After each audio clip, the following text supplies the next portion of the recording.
Hi everyone, welcome to YCloud.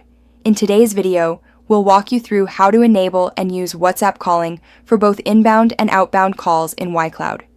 If you're looking for API-based calling integration, feel free to reach out to us. Before we get started, a quick reminder. As covered in our previous video, your business manager message limit must reach the 2000 tier, and your account must be located in a supported region. You can refer back to the Calling Basics video for full details. Let's start with inbound calls, where customers initiate a voice call to your business. In YCloud, there are several ways to enable this. The first option is to display a call button directly in the WhatsApp chat header. Log into the YCloud console. Go to WhatsApp Account Management. Open the phone number settings, and enable calling configuration under Calling Authority. Once enabled, turn on call icon visibility, and customers will see a call button at the top of the WhatsApp conversation. The second option is using a call deep link. Below the call icon settings, you can generate a call-in link and place it on your website, in emails, or inside WhatsApp messages. Customers can click the link to start a voice call or scan the QR code you download. The third option is to prompt customers within an active conversation. After enabling calling, go to Inbox. Select a customer conversation within the service window. Click WhatsApp Calling, and choose Ask Customer to call in.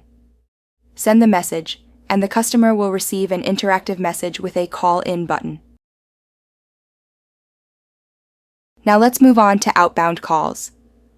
One important thing to note is that outbound calls require explicit customer authorization before you can place the call. You can request permission by sending a calling request template message. Let's first look at how to create this template. Log into the YCloud console, go to the Templates page, switch to the correct WABA, and create a new calling request template. Fill in the content and submit it for approval.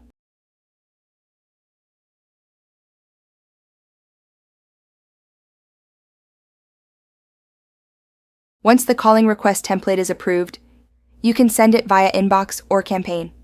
Use Inbox for individual customers,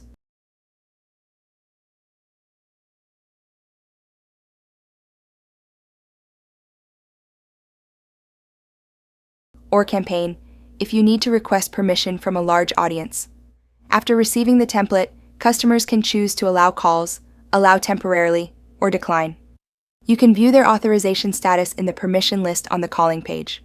After permission is granted, the first outbound option is to click the call button directly in the permission list. Please note that authorizations are time-limited, so make sure the permission is still valid before calling. The second option is to initiate a call directly from the calling page. Click Calling, enter the customer's phone number, and select the business number you want to use. The third option is to place outbound calls from Inbox. Select a customer conversation within the service window. Click WhatsApp Calling, and choose Call Out. You can see the permission validity and review call history in the calling logs on the right. That's the complete walkthrough for using inbound and outbound WhatsApp calling in YCloud. If you're interested in advanced API calling capabilities, feel free to contact us. Don't forget to follow us for more hands-on tutorials coming soon.